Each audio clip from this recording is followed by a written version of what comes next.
The scene opens on a luxurious, dimly lit drawing room illuminated by the glow of the night sky, visible through large, elegant windows. The interior is sophisticated, with plush seating and ornate classic decor. Two couples occupy the space, but the tension is palpable. On the far left sofa, a man in a dark suit sits, holding a pink-haired woman on his lap. Their posture suggests a close, yet perhaps conflicted intimacy. Across from them, two other women are seated on a separate sofa, observing the interaction. The overall atmosphere is heavy, hinting at underlying drama. The focus immediately narrows to the intense exchange between the main couple. The man, with slicked-back dark hair and a confident, almost predatory smile, looks down at the pink-haired woman he holds captive. She, however, is clearly distressed. Her large magenta eyes are wide with anger and betrayal, and she pushes against his chest with a hand. A speech bubble above her head captures her desperate plea. "Let me go. You told me that you won't touch me tonight." Her words confirm a prior agreement that he is now violating. A close-up view emphasizes the man's grip on the woman. His hand firmly grasps her wrist, preventing her escape and reinforcing his control over the situation. Her uniform-like outfit, a black blazer over a white shirt with a red bow tie, contrasts with his formal attire, and her bright pink hair spills over her shoulders, highlighting her vulnerability in his grasp. Ignoring her protest, the man leans in, his expression shifting to one of chilling challenge. His gaze is unwavering as he retaliates with a rhetorical question designed to put her in her place. A speech bubble conveys his stern words. "It seems like you are increasingly against me. Who gives you that courage?" He is not only breaking a promise, but is also asserting his dominance and questioning her newfound resistance. The woman is visibly shaken by his cold retort, her face captured in an expression of shock and utter dismay. Her mouth is open in a silent gasp, and the delicate gold earrings she wears catch the light. The emotional weight of his disregard for her boundaries is evident in her eyes. Another speech bubble shows her final, pained reaction to his cruelty. You can't break the promise like that." Her words hang in the air, a final, futile attempt to appeal to his sense of honor, leaving the outcome of the confrontation uncertain and ominous. The intensity of the confrontation culminates with the pink-haired woman's inner fury. Though restrained and unable to physically fight back, a large speech bubble erupts from her vicinity, capturing her unspoken, scathing insult, "Bastard." The word, set against the backdrop of her uniform and a glimpse of her bright hair, signifies her absolute contempt and the explosive rage she is keeping suppressed. The man, oblivious or perhaps indifferent to her internal struggle, presents a picture of smug satisfaction. He smiles broadly, his eyes crinkled with amusement, revealing a self-assured confidence. The background shows the twilight sky through the window, contrasting the calm exterior he projects with the stormy emotions he is provoking. The man's reaction to her defiance is then revealed as a thought bubble against his chest, confirming his awareness of her anger. He is not only aware that she is cursing him internally, but he finds her rebellion entertaining. "Seems like she's cursing at me inside her thoughts. How interesting." This thought highlights his manipulative nature, suggesting he enjoys the control he has over her and is deliberately provoking her. Meanwhile, the attention shifts to one of the women observing the scene from the other sofa. She is shown in profile, looking concerned and contemplative, her light hair pulled back. A thought bubble indicates she is processing the shocking display. Didn't expect that Ye had forced her to do his request. He even had fun with her. This suggests the man's name is Ye and reveals a layer of history and coercion in their relationship that the observer is now realizing. Her thoughts continue, delving deeper into the man's character and past deeds. Another thought bubble reveals her confusion and judgment. Could it be he forgot that how well Sister Fei Fan treated him before? This introduces a new character, Sister Fei Fan, implying that the man, Ye, has a history with her and may be acting ungratefully or cruelly in light of past kindness, drawing a contrast between his current behavior and his previous obligations. The tension is palpable, drawing the viewer into an intimate, high-stakes moment. A handsome man with dark, neatly styled hair is leaning in close to a woman whose vibrant pink hair frames a face of delicate features. Their eyes are locked in a deep gaze, suggesting a profound emotional connection or conflict. The man, clad in a crisp dark suit and tie, is speaking, his words appearing in a speech bubble above. "I have never told you that. If, as I was fun, then what was said can still be retracted?" His words are weighted with uncertainty, possibly a plea or challenge, implying a previous conversation or promise that one of them now wishes to undo. The closeness of their faces and the serious expression on the woman's face hint that this is a conversation that could change everything between them. The focus shifts, magnifying the physical proximity and the unspoken feelings between the pair. The man's suit dominates the foreground, emphasizing his presence, while the woman's hand is visible against his chest, her touch delicate yet suggestive. She wears a black blazer over a white shirt with a striking red bow tie and a subtle gold swan-shaped pin. The intensity of their gaze continues, but the dialogue has abruptly stopped. Instead, a large speech bubble containing a column of 5 ellipses, ... hangs in the air below them. This powerful visual device indicates a moment of charged silence, a pause filled with shock, anticipation, hesitation, or perhaps the emotional impact of the man's previous words settling upon her. The atmosphere is heavy with what isn't being said. The narrative abruptly explodes into action and raw emotion. The woman with the pink hair is seen from the chest up, her expression a mask of fierce determination and controlled rage. Her beautiful features are contorted in a snarl, her eyes wide with indignation, perhaps reacting to the conversation's escalating stakes. Her right arm is raised, hand clenched into a tight, ready-to-strike fist. The simple gold bangle on her wrist contrasts sharply with the aggressive posture. She is positioned as if standing up or lunging forward from her seat, ready to defend herself or retaliate against an unseen threat or provocation. The soft business attire she wears is belied by her violent movement, showing a hidden strength and spirit. The focus completely cuts to the action, confirming the woman's intent. Her fist is shown mid-motion, flying through the air with incredible speed, indicated by the dynamic blue and purple speed lines streaking across the panel. It is a powerful, decisive punch, aimed at an unseen target off-panel. The focus on the clenched knuckles and the bright gold bangle highlights the severity and commitment of the strike. This panel captures the climax of her outburst, a moment of physical release after the charged emotional silence, establishing her as a character who is not afraid to take forceful action. The scene cuts away to 2 other women, providing an external view of the drama that has just unfolded. Both are clearly surprised and alarmed by the action they have witnessed. The woman on the left has long, wavy brown hair, and her mouth is slightly agape, her eyes wide with shock and concern. The woman on the right, with blonde hair pulled back in a high ponytail and striking blue eyes, shares a similar look of profound surprise. They are both dressed in elegant, casual attire, suggesting a setting that is public but perhaps exclusive. The exclamation mark, in the bottom left of the panel visually reinforce their shared state of shock and disbelief, confirming the punch scene in the previous panel was a moment of significant public drama. The tension established by the woman's earlier attempt to strike explodes into confrontation. The man, composed and chillingly confident in his dark suit, has clearly caught her hand, restraining her. He looks down at her with a smirk of dominance and challenge.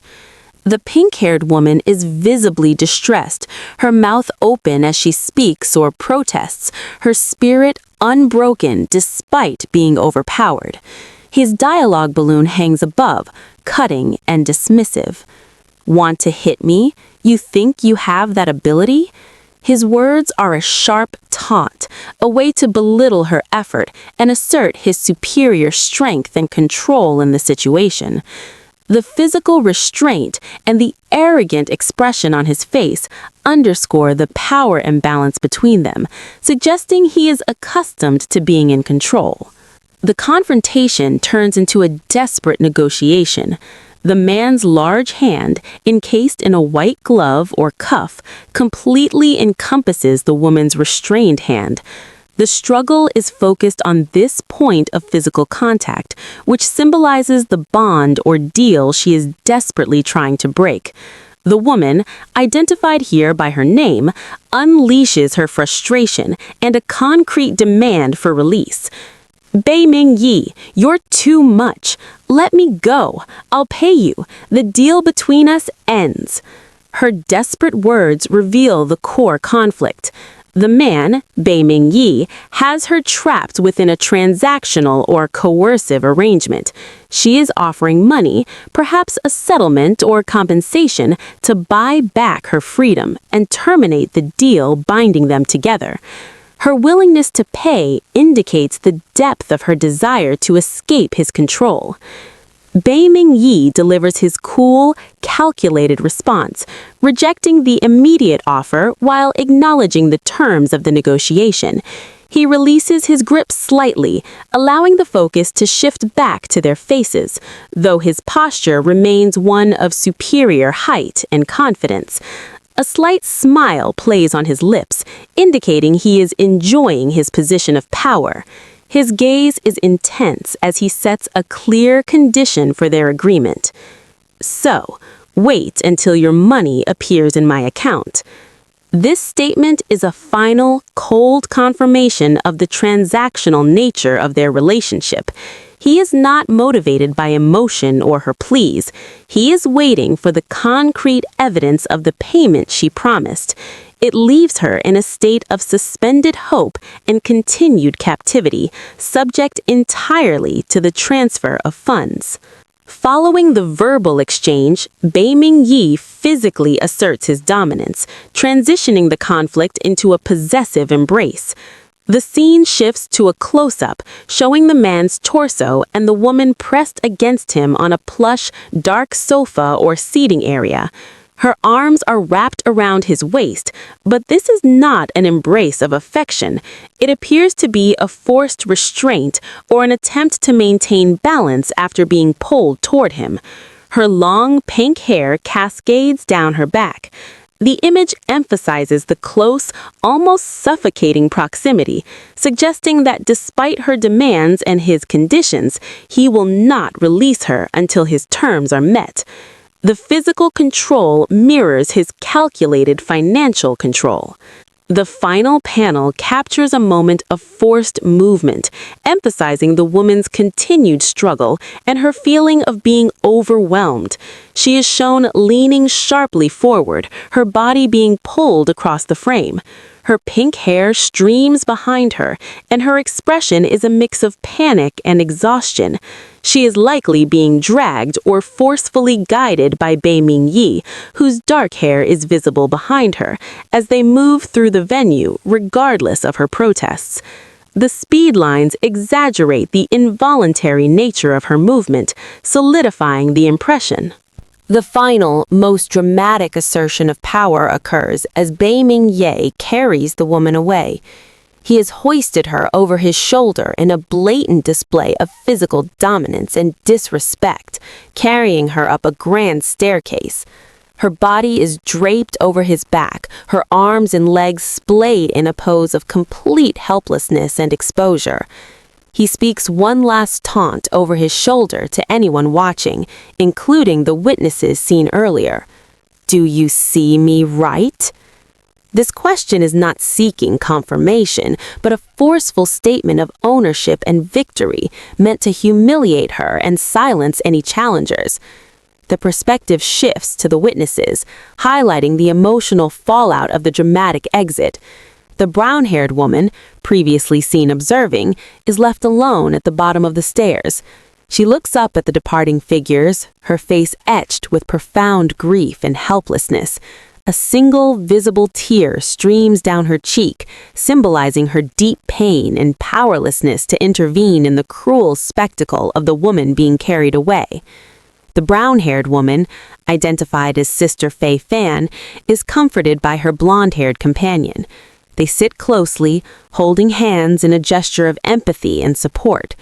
The blonde woman offers a sympathetic but perhaps misguided justification for Bei Ming Ye's cruel behavior. Ye is deliberately, Sister Fei Fan, he just wants to tease you angry. Give him more time. Her attempt to explain away his actions as mere teasing suggests a complex, dysfunctional dynamic in which Bei Ming Ye's cruel manipulation is a known pattern, and she encourages patience. The brown-haired woman, Fei Fan, responds to the comfort offered by her friend.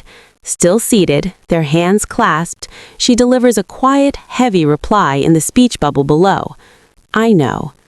This brief acknowledgement suggests a weary acceptance of the situation. She understands the nature of the man's malice or manipulation, but her sadness remains, recognizing the painful reality despite the excuses offered. Fei Fan's despair deepens as she expresses her final, bitter realization.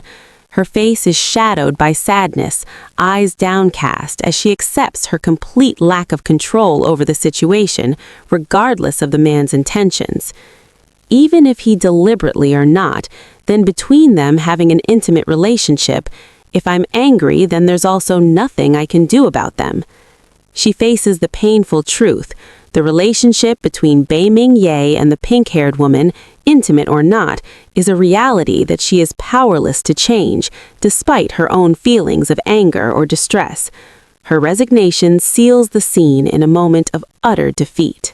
She continues her internal reflection, revealing the depth of her long-suffering devotion. She sets an impossibly long timeline for her loyalty, believing that endurance will ultimately lead to happiness. I can wait for him a year. If a year is not enough, I will wait 2 years. If still not enough, I will wait 5 years or 10 years. I believe I will definitely be happy. This desperate vow exposes her self-sacrificing nature, anchored by a fragile hope. The blonde friend interjects with a worried expression, unable to simply listen to Fei Fan's profound despair. Sister Fei Fan. Her repetition of the name shows her growing concern for her friend's well-being. The blonde woman's internal monologue reveals her own feelings of injustice regarding Fei Fan's situation. Why is a perfect woman like her suffer so much for Ye? That's not fair. This thought highlights the perceived unfairness of Fei Fan's situation, reinforcing that everyone knows how much she has suffered for Ye. The scene shifts abruptly to a dark, quiet bedroom. The bed is neatly made under a deep blue duvet, flanked by minimalist bedside tables. The overall atmosphere is modern, sterile, and cold, suggesting the location where the drama carried up the stairs will now play out in private. The pink-haired woman is shown with her eyes closed, still pressed against the dark figure of Bei Ming Ye, whose head is partially visible. Overlaid on this image is a haunting memory or flashback. The inset shows her and Bei Ming Ye in a shared intimate moment in bed, both partially unclothed, suggesting a past or ongoing sexual relationship. This juxtaposition confirms the intimate relationship Fei Fan referenced, and the woman's current closed eyes might reflect her deep conflict or exhaustion from the confrontation. The scene shifts back to the present confrontation, Possibly moments after being brought into the room, the pink-haired woman is bent over, shielding herself from Bei Mingye, who delivers a triumphant observation. "It turns out you are still afraid of me." This statement is layered with past history, hinted at by the woman's thought bubble. Just like before, she is reverting to a submissive, fearful state, indicating a deeply ingrained dynamic of fear and control. The confrontation escalates physically. A close-up shows Bei Mingye forcefully lifting or maneuvering the woman, his hands gripping her body and legs. Her sharp cry of surprise or pain fills the speech bubble. "Ah!" This panel captures the moment his assertion of dominance turns physical, overcoming her resistance. The woman is shown leaning against a wall or piece of furniture, Bei Mingye's arm draped over her shoulder in a possessive embrace. She looks up at him, her eyes wide with a mix of defiance and pleading. Her hand is placed on his chest, creating a boundary that he easily crosses. The focus is on the intimate closeness of their bodies, emphasizing her continued captivity. The woman tries to speak, but her words fail her, suggesting she is overwhelmed by the situation and his proximity. "You." The final image shows a momentary shift in the man's demeanor. He reaches out a hand and gently touches her cheek or brushes her hair away from her eye. The expression on the woman's face is surprised, her large eyes looking up at him as if bewildered by the tenderness of the gesture, which stands in stark contrast to his earlier violence and threats. Bei Mingye speaks, continuing to focus on her fear. He is seated now, looking down at her with a heavy expression. "I kept thinking that after following Zi Qin, you would no longer be afraid of me." This line introduces a new character, Zi Qin, suggesting this person was meant to be a refuge or source of strength for the pink-haired woman, which clearly failed to materialize. A low-angle shot shows Bei Mingye leaning over the seated woman, his hands resting on the back of the sofa, effectively caging her in. The visual composition emphasizes his physical dominance in the confined space. Bei Mingye forces her head up by the chin, his expression shifting to a cruel, appreciative smile. He delivers a backhanded compliment that objectifies her vulnerability. "However, looking at your appearance looks like a white rabbit. This makes others really feel love it." He finds her rabbit-like appearance, likely referring to her fear and helplessness, attractive. A close-up shows Bei Mingye leaning in, his hands cupping her chin, forcing her face towards his. The image strongly suggests he is about to kiss her or force a kiss upon her. The pink-haired woman finds a moment of renewed strength to protest against the intimate violation, pushing his hands away with a look of desperation and anger. "Don't touch me." This panel captures her last defiant stand in the face of his overwhelming control. A close-up reveals the interrogator, a man with strikingly dark, neatly swept hair and sharp, assessing eyes of a pale violet hue. The shadows around him add a layer of danger and intensity to his expression. He wears a slight, knowing smirk, a subtle curve of the lips that suggests he is either deeply satisfied with the effect his question has had, or that he already suspects the answer. The confidence, bordering on arrogance, is palpable. He listens, not with a desire for information, but as if judging a performance. The single, low utterance is a mere punctuation to his thought process, indicating a deep focus on the response, an internal calculation of its truth or implications. This is a man who is clearly in control, watching the unfolding situation with cool, calculating amusement. The scene is taut, charged with an unspoken tension that seems to vibrate in the air. A powerful figure whose dark suit and imposing presence dominate the frame leans in close, his physical proximity an intimidating pressure. Though only a part of his body is visible, the broad shoulder and the severe lines of his suit, his intent is clear through the looming speech bubble.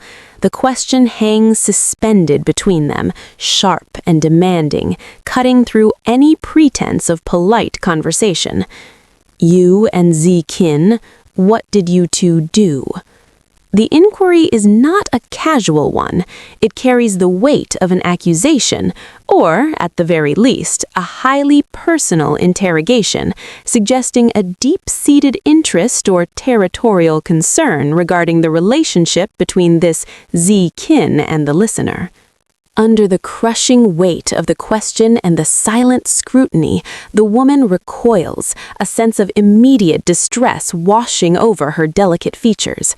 Her pink hair is slightly disheveled, and her large eyes are wide with a mixture of fear and forced denial. She is physically backed against what appears to be a sofa or an armrest, her hands gripping the edge as if anchoring herself against a rising tide of panic. The internal emotional turmoil is externally manifested as she attempts to construct a coherent, minimizing explanation. She is desperate to downplay the significance of her actions or relationship, but the tremor in her body betrays her composure. There is no such thing. I just agreed to be his girlfriend. We have known each other. Sooner or later, we will... The speech bubble trails off, incomplete, either due to a sudden loss for words or the sheer effort of suppressing her rising fear. Her body language is loud, contrasted sharply by the bold red text capturing her involuntary reaction. Trembling. Her denial sounds flimsy, a desperate attempt to protect herself from the unseen consequences of whatever secret lies between her and Z-Kin. The stage is set for a dramatic confrontation.